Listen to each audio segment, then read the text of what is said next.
नमस्कार फ्रेंड्स, आज हम भारत परिषद अधिनियम 1909 का अध्ययन करेंगे। मित्रों, ब्रिटिश शासनकाल में 1909 में भारत परिषद अधिनियम पारित किया गया था। इसके द्वारा सांप्रदायिक निर्वाचन प्रणाली की नींव रखी गई थी। मित्रों, इससे पहले भारत की राजनीति में कुछ घटनाएं घटित हुई थी।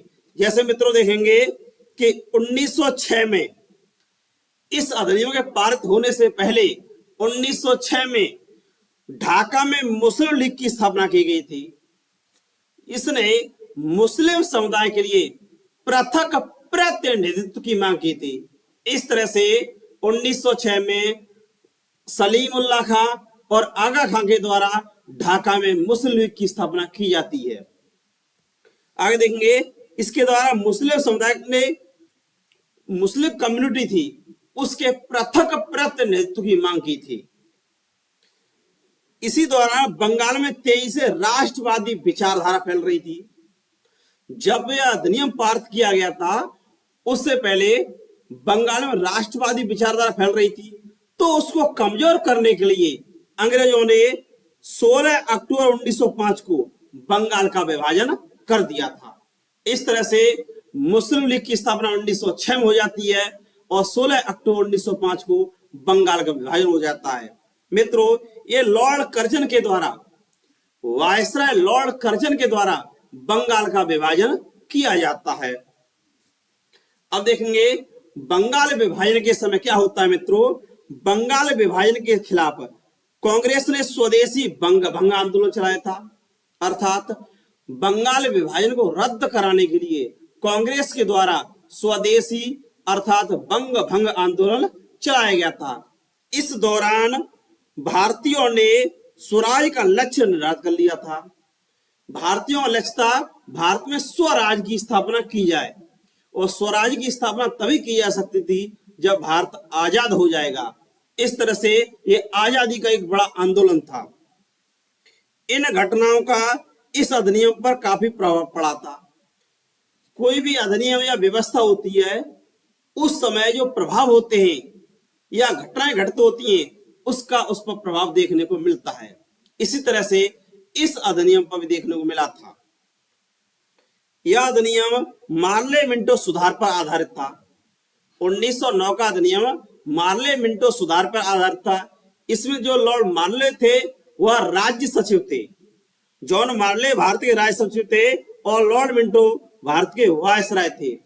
इन दोनों ने मिलकर के इस अधिनियम की रूपरेखा तैयार की थी। इस तरह से मित्रों, लॉर्ड मिंटो को भारत में सांप्रदायिक निर्वाचन प्रणाली का जनक माना जाता है, क्योंकि इनके समय में मुस्लिम समुदाय को इस अधिनियम के द्वारा पृथक प्रतिनिधित्व दिया गया था। इस तरह से भारत में सांप्रदायिक निर्वाचन प्रणाली की शुरुआत हुई थी, क्योंकि मुस्लिम लीग ने मुस्लिम समुदाय के लिए पृथक निर्वाचन की मांग की थी और इसमें से स्वीकार भी कर लिया गया था। अब देखेंगे मित्रों आगे घटना, इस अधिनियम में क्या विशेषताएं थी। 1909 का जो अधिनियम था उसकी क्या विशेषताएं थी, तो इन विशेषताओं का अध्ययन देखते हैं हम। इस अधिनियम में क्या किया गया, केंद्रीय विधान परिषद और प्रांतीय विधान परिषद में सदस्यों की संख्या बढ़ा दी गई। इन विधान परिषदों के द्वारा कानून का निर्माण किया जाता था। तत्कालीन समय में कानून बनाए जाते थे, तो इसमें सदस्यों की संख्या को बढ़ा दिया गया था। केंद्रीय विधान परिषद में यह संख्या 60 कर दी गई थी, और जो प्रांतों के विधान परिषदें थी इस तरह से बंबई और मद्रास में 50 कर दी गई, और संयुक्त प्रांत, इस समय संयुक्त प्रांत उत्तर प्रदेश को कह सकते थे, तो संयुक्त प्रांत में यह संख्या 60 कर दी गई। इस तरह से ये कानून बनाने वाले सदस्यों की संख्या में वृद्धि कर दी गई थी। विधान परिषद के सदस्यों के अधिकारों में वृद्धि कर दी गई। विधान परिषद के सदस्यों को बजट पर बहस करने, ये सदस्य होते थे वह भारत के बजट पर बहस कर सकते थे, डिबेट कर सकते थे, और प्रस्ताव पारित करने का अधिकार दे दिया गया था। इन सदस्यों के द्वारा ही भारत का बजट पारित किया जाता था, और इनको प्रश्न पूछने का भी अधिकार दिया गया था। अगली विशेषता थी इसमें, केंद्रीय विधान परिषद में सरकारी सदस्यों का बहुमत था। लेकिन प्रांतों के विधान परिषद में गैर सरकारी सदस्यों का बहुमत था। इसका अर्थ है जो संपूर्ण देश के लिए कानून बनाने वाली संस्था थी उसमें ब्रिटिश मूल के लोग सरकारी सदस्य थे, उनकी मेजोरिटी थी, लेकिन स्टेट काउंसिल थी, स्टेट असेंबलीज थी, उसमें गैर सरकारी अर्थात कह सकते हैं भारतीय सदस्यों का बहुमत हो गया था। केंद्रीय स्तर पर वायसराय की कार्यकारिणी परिषद में और प्रांतीय स्तर पर गवर्नर की कार्यकारिणी परिषद में भारतीयों की नियुक्ति का उपबंध किया गया था। 1909 के अधिनियम द्वारा भारतीयों की नियुक्ति का उपबंध किया गया था।